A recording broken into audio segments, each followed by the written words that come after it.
어떤 고통이 가장 클까요? 여러분들이 지금까지 겪어오셨던 고통 중에 어떤 고통이 가장 크고 기억에 남습니까? 그렇죠. 또 말씀을 준비하면서 생각해 보니까 저의 10대와 20대는 약간 우울하고 또 슬프게 보냈던 것 같습니다. 10대 때는 약간 감성이 좀 예민했어요. 일종의 좀 문학소년 같았다고 할까? 믿지 않으실지 모르겠지만 그랬습니다. 또 20대 초반 저는 세상에 대한 고통을 경험하기 시작했습니다. 이 세상이 힘들고 또 어렵게 사는 사람들도 많구나 하는 인식을 하게 됩니다. 또 부유하지는 않았지만 그렇게 어렵게 자라지는 않았거든요. 그런데 고통 가운데 살아가는 사람들을 알게 되었습니다. 심지어는 그 고통이 너무 무거워서 죽는 사람들도 보았습니다. 그때 제가 겪은 고통은 그렇게 힘든 사람들이 느끼는 고통이 아니라 그들의 고통에 함께하지 못한다는 그런 고통이었습니다. 이게 말이 될지는 모르겠지만 좌우간 그런 고통을 경험하면서 성장을 했습니다. 그래서 제 딴에는 그런 사람들을 위해서 살아야겠다 하는 다짐도 하고 또 그런 삶을 실천하기도 했죠. 그 밖에 경제적인 고통도 경험했고 실언의 고통도 경험해봤고 또 병이 들어서 육체적 고통도 경험해봤습니다. 때로는 왜 나만 이런 고통을 겪는가 하는 생각에 알지도 못하는 하나님을 원망한 적도 있습니다. 그런데 고통을 겪지 않은 사람은 없죠. 가난한 사람도 고통스럽지만 부자도 고통스러운 점이 있습니다. 예수님을 믿어도 나름 아프고 힘든 점이 다 있어요. 목사도 마찬가지입니다. 이런 많은 고통이 있는데 그 중에 자녀를 먼저 떠나보내는 고통은 이루 상상하기가 어렵습니다. 소설가 박완서 선생은 남편이 죽은 지 넉 달 뒤에 26살 아들을 교통사고로 잃고 맙니다. 그때 쓴 일기를 책으로 엮었는데 그 책이 한 말씀만 하소서라는 책입니다. 박완서 선생은 독실한 가톨릭 신자였지만 남편과 아들이 연이어 죽자 정말 큰 충격과 슬픔, 고통을 겪게 됩니다. 자녀를 앞세운 고통을 참척이라고 표현합니다. 비참하고 끔찍할 정도로 슬프고 고통스럽다는 의미입니다. 이런 고통을 겪는 이들을 어떻게 위로할 수 있을까요? 때로 사람들이 잊어버려라, 시간이 약이다 라고 말합니다. 박완서 선생님은 이러기에 대해서 이렇게 썼어요. 어쩌면 그렇게 한결같이 잊으라는지 세월이 약이라는 소리를 들을 때처럼 격렬한 반감이 솟구칠 때도 없다. 그 해는 25년 5개월 동안 나를 행복하게 해주었다. 내 기쁨이요 보람이요 희망이요 기둥이었다. 어떻게 25년 5개월 동안 나를 기쁘게 해준 아들을 잊는 게 수라고 말할 수 있을까? 그렇죠. 어떻게 잊을 수 있겠습니까? 세월이 약이라는 말은 결코 위로가 되지 않습니다. 세월이 지난다고 해서 그 아픔과 고통이 사라지겠습니까? 오늘 성경에 이렇게 아들을 잃은 여인이 나옵니다. 참척을 당한 고통에 울부짖는 이야기입니다. 오늘 이 말씀을 통해서 고통 가운데 있는 분들에게 하나님의 위로가 함께하기를 주님의 이름으로 축원합니다. 오늘 하나님이 주시는 말씀은 누가복음 7장 11절부터 17절까지 말씀입니다. 한 과부의 독자가 죽었는데 예수님이 그를 살리신 이야기죠. 예수님과 제자들이 나인이란 성으로 갈 때 일어난 일입니다. 이미 예수님은 많은 이들을 치료해 주셨어요. 중풍병자와 한센병 환자를 고쳐주셨습니다. 더욱이 나인성으로 오기 직전에 가버나움에서는 정말 병들어 죽게 된 그런 사람을 살리신 일도 있었기에 많은 무리가 예수님을 따라 함께 왔습니다. 나인성은 이 갈릴리 호수 남서쪽에 있는 마을인데 예수님의 고향인 나사렛과도 가까이 왔어요. 그리고 나인이라는 말의 뜻은 즐거움이라는 의미입니다. 그런데 오늘 그 성에서 전혀 즐겁지 않은 일이 일어났어요. 장례가 있었기 때문입니다. 그것도 앞날이 구말리 같은 청년의 죽음이었습니다. 11절과 12절 말씀을 우리 함께 봉독하겠습니다. 11절, 12절 말씀입니다.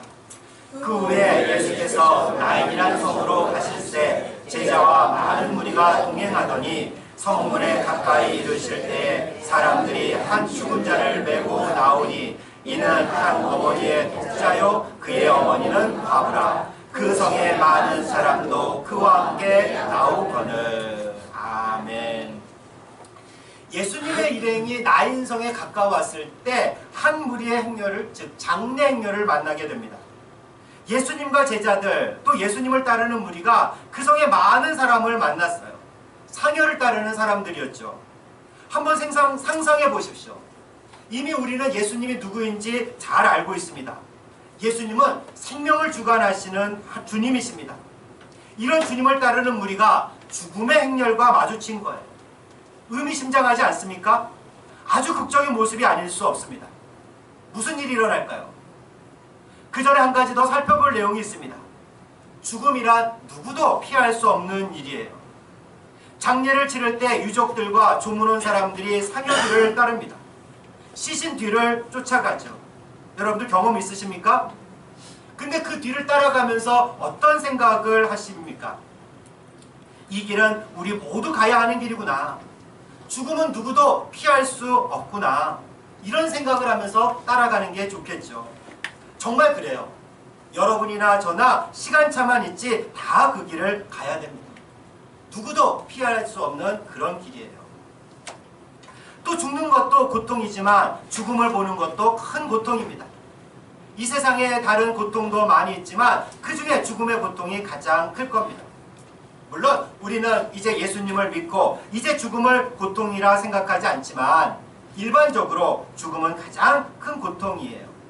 그래서 장례식 때 많은 사람들이 통곡하며 우는 겁니다. 나인성 앞에서 만난 장례 행렬도 마찬가지였습니다. 근데 어느 장례 행렬과는 좀 다른 점이 있었어요. 한 여인이 너무도 비통하게 울고 있었기 때문입니다. 죽음은 물론 누구에게나 슬픈 일이지만 그 여인은 너무도 매우 힘들어하며 울었어요. 그도 그럴 것이 오늘 이 장례가 바로 이 여인의 외아들이 죽었기 때문입니다. 더구나 이 여인은 과부였어요. 과부였다는 말이 무슨 의미겠습니까? 이미 이 여인은 남편의 장례를 치른 경험이 있다는 말이에요. 당시에 과부는 오늘날하고 좀 달랐어요. 요즘에도 힘들기는 하지만 얼마든지 여자 혼자서도 살 수가 있습니다. 그러나 그 시절의 과부는 경제적으로 홀로 설 수가 없었고 누군가 도와주어야만 했죠. 그래서 성경에서도 과부와 고아와 나그네를 도우라고 말씀하시는데 그런 도움이 없으면 살 수가 없었기 때문입니다. 그래도 다행히 이 여인은 아들이 한 명 있었어요. 아들이 유일한 희망이었을 겁니다. 그 아들만 보고 어렵고 힘든 상황을 이겨내고 있었겠죠. 이제 청년이 되었어요. 결혼도 하고 자식도 낳아서 이제 홀로 된 어머니를 봉양할 나이가 되었습니다. 그런데 이게 웬일입니까? 아들이 그만 죽고 말았어요. 아들만 죽은 게 아니에요. 희망도 죽었습니다. 유일한 희망이 사라진 거예요. 아니, 이 엄마도 함께 죽었을지 모릅니다.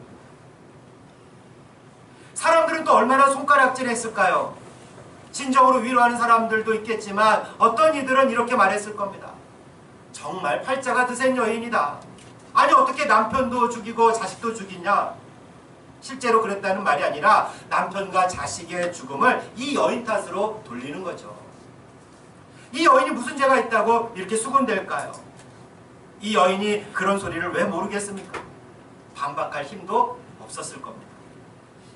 그런데 이런 손가락질보다 더 힘든 일이 있었어요.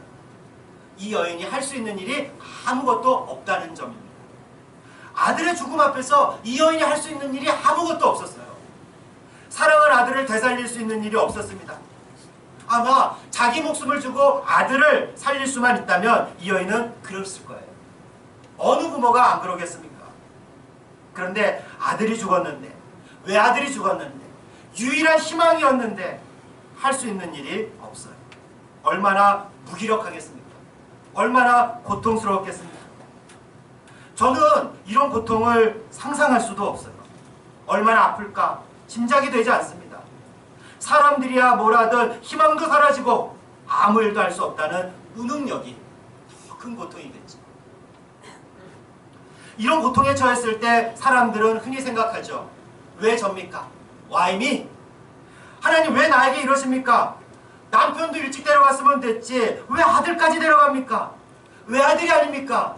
왜 내게 남은 마지막 희망까지 가져가십니까? 이런 참척의 고통을 안고 어떻게 살아갈 수 있다는 말입니까? 이 여인은 통곡하지 않을 수 없었습니다. 이때 저 멀리서 한 남자가 이 여인에게 다가왔습니다. 13절부터 15절까지 말씀을 함께 봉독합니다. 13절부터 15절까지 말씀입니다. 주께서 과부를 보시고 불쌍히 여기사 울지 말라 하시고 가까이 가서 그간에 손을 대시니 맨 자들이 서는지라. 예수께서 이르시되 청년아 내가 네게 말하노니 일어나라 하시매 죽었던 자가 일어나 앉고 말도 하거늘 예수께서 그를 어머니에게 주시니. 아멘. 바로 예수님이셨어요. 예수님이 과부를 먼저 보셨습니다. 예수님은 고통 가운데 있는 사람을 보시고 찾아오시는 분이에요. 결코 외면하지 않습니다. 고통스러워하는 이 여인을 예수님은 그냥 지나칠 수 없었어요. 이 여인에게 다가갔습니다.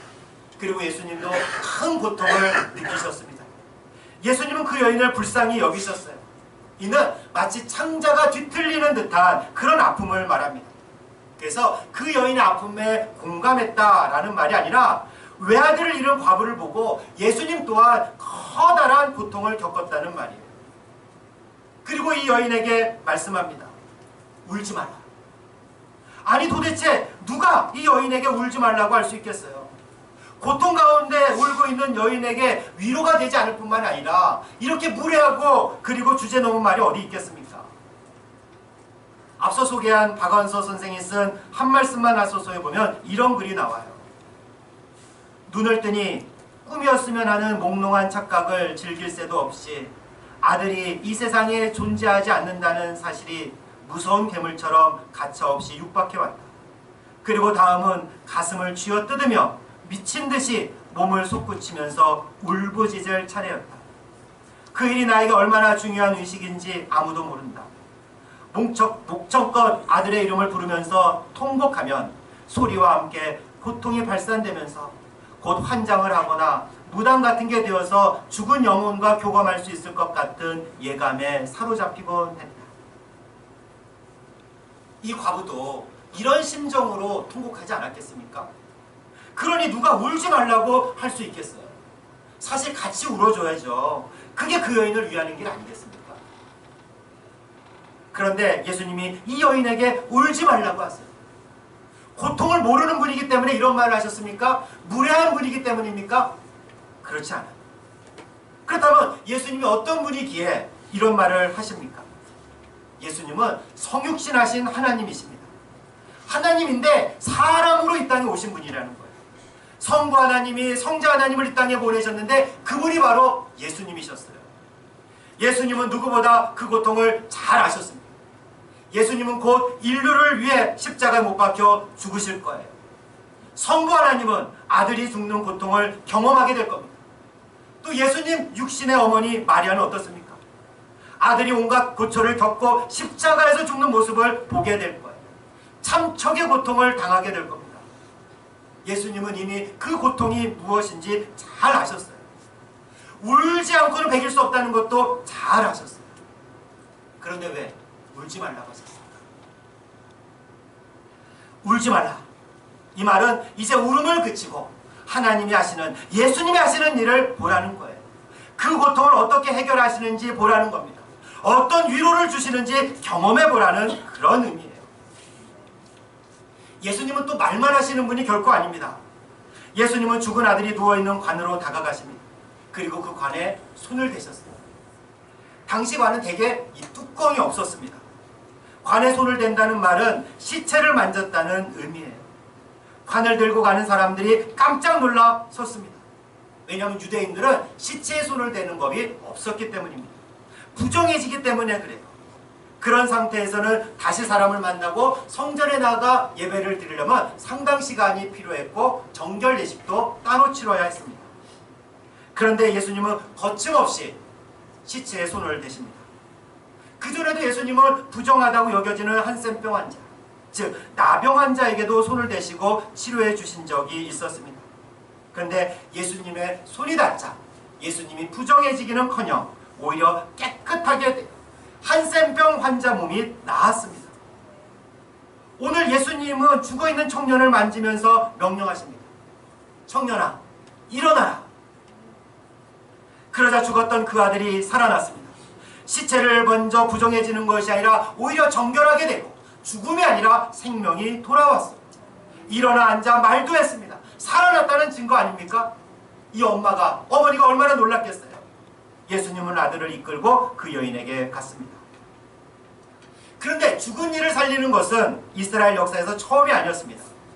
구약시대 활동하던 예언자 엘리야와 엘리사도 사람을 살린 적이 있어요. 특히 엘리야는 과부의 아들을 살립니다. 오늘 이야기와 비슷해요. 그런데 아주 중요한 차이가 있습니다. 열왕기상 17장 21절에 이렇게 기록되어 있습니다. 세번역 성경으로 제가 읽어드리겠습니다. 주님께 또 부르짖었다. 주 나의 하나님, 제발 이 아이의 호흡이 되돌아오게 하여 주십시오. 엘리야는 아이를 살리기 위해서 하나님께 기도했어요. 하나님, 이 아이를 살려주십시오. 반면 예수님은 직접 명령하셨어요. 청년아, 내가 명령하노니 일어나라. 그랬더니 청년이 살아났습니다. 예수님이 하나님이기 때문에 가능한 일이었죠. 예수님이 하나님이기에 부정한 시체가 깨끗하게 되고 죽었던 자가 살아나는 역사가 일어난 겁니다. 이 모습을 지켜보고 있던 사람들이 이렇게 반응을 해요. 16절과 17절 말씀입니다. 16절, 17절 말씀을 함께 봉독하겠습니다. 모든 사람이 두려워하여 하나님께 영광을 돌려 이르되 큰 선지자가 우리 가운데 일어나셨다 하고 또 하나님께서 자기 백성을 돌보셨다 하더라. 예수께 대한 이 소문이 온 유대와 사방에 두루 퍼지니라. 아멘. 사람들은 예수님이 누군지 알기 시작했습니다. 큰 선지자가 우리 가운데 일어나셨다. 이 말은 구약 성경에서 예언된 메시아가 오셨다는 말이에요. 메시아는 이스라엘 민족이 그토록 기다리던 구원자를 말합니다. 하나님께서 메시아를 보내셔서 이스라엘을 구원하겠다고 말씀하셨는데 예수님이 바로 메시아라는 확신을 갖기 시작한 거예요. 메시아는 히브리어예요. 그리고 헬라 말로는 그리스도라고 부릅니다. 그래서 우리가 예수 그리스도라고 하는데 그것은 예수님이 메시아다, 예수님이 그리스도다, 예수님이 구원자다 라는 의미입니다. 또 이 사건에 대해 사람들이 이렇게 반응하죠. 하나님께서 자기 백성을 돌보셨다. 여기서 돌보셨다라는 말은 찾아가다, 방문하다 라는 의미예요. 특히 의사가 환자를 치료하려고 왕진할 때 쓰는 표현이었습니다. 하나님께서 자기 백성들을 방문하셨어요. 상하고 깨지고 연약하고 고통 가운데 있는 당신의 자녀들을 찾아오셨습니다. 왜요? 고쳐주시려고, 강하게 하시려고, 고통 가운데 있는 이들을 위로하여 주시려고 그렇게 오셨어요. 할렐루야. 그래서 장례절 가운데 있던 사람들은 하나님이 하시는 일을 목격하여 한편으로 두려워했지만 하나님께 온전히 영광을 돌릴 수 있었습니다. 그리고 이 소문은 삽시간 유대 전역으로 퍼져갔습니다. 사랑하는 여러분, 우리 삶에서 고통을 피할 수 없어요. 누구나 고통을 겪습니다. 이미 겪은 분도 있고 지금 겪는 분도 있어요. 아직까지 그런 고통이 없었다면 앞으로도 그런 고통이 없기를 바라지만 고통을 겪을 가능성이 큽니다. 그렇지 않더라도 우리 주변을 한번 둘러보세요. 고통 가운데 있는 이들이 너무 많아요. 이 고통을 피할 수 없습니다. 이런 고통을 어떻게 이겨나가고 위로받을 수 있을까요? 오직 예수님만이 우리를 고통에서 위로하실 수 있습니다. 이를 믿으시기 바랍니다. 그럼 예수님께 위로받기 위해 어떤 자격이 필요할까요? 그렇지 않아요. 오늘 본문에 나오는 과부가 무슨 자격이 있겠습니까? 심지어 믿음이 있었다는 말도 없어요. 그저 외아들을 잃고 고통 가운데 울며 신음하던 과부일 뿐입니다. 어떤 자격도 필요 없습니다. 예수님은 그렇게 고통 가운데 있는 이를 찾아오셔서 위로해 주시는 분이기 때문입니다. 오늘 본문에서 보면 외아들을 잃은 과부에게 아들을 살려주셔서 예수님이 이를 위로해 주셨습니다. 오늘날 우리는 이를 종말에 있을 사건으로 이해해야 돼요. 지금은 우리가 사람이 살아나는 일은 거의 없습니다. 다만 예수님이 다시 오실 때, 종말의 그날이 오게 되면 죽은 자를 포함해서 우리 모두는 부활의 길로 나가게 됩니다. 그것이 우리의 소망이죠. 그것이 우리에게 위로가 됩니다. 그러나 동시에 예수님은 바로 오늘 지금 여기서 고통받는 나를 위로해 주시는 분임을 믿으시기 바랍니다. 참척의 고통을 당한 자를 위로하셨다면 무엇을 위로하지 못하겠습니까? 자녀의 죽음으로 고통당하는 자를 위로해 주셨다면 예수님이 위로하지 못할 고통이 무엇이겠습니까? 예수님은 모르실 거야. 예수님이 어떻게 나의 이런 고통을 고쳐주셔, 위로해 주셔. 그런 고통 없어요. 예수님께 위로받지 못할 고통은 없습니다. 경제적인 문제로, 가족에 대한 문제로, 관계에 대한 문제로, 또 건강에 대한 문제로 고통 가운데 신음하고 있는 이들에게 예수님은 찾아오셔서 말씀하십니다. 울지 마라. 이제 내가 하는 일을 보라. 그렇게 우리 가운데 오신 예수님을 만나면 고통을 극복할 수 있게 됩니다. 더 이상 그 고통의 원인이 사라지지 않을 수도 있지만, 여전히 고통스러울 수도 있지만, 예수님을 만나면 고통을 이겨낼 수가 있어요. 예수님은 고통 가운데 있는 자에게 찾아오시고 함께 계시고 함께 오시며 진정한 위로를 주시는 분이기 때문입니다. 사랑하는 자매 형제 여러분, 고통받는 우리 가운데 찾아오셔서 우리의 진정한 위로자가 되시는 예수님을 만나게 되기를, 그래서 사람의 위로가 아니라 하나님의 진정한 위로를 받게 되기를 주님의 이름으로 축원합니다.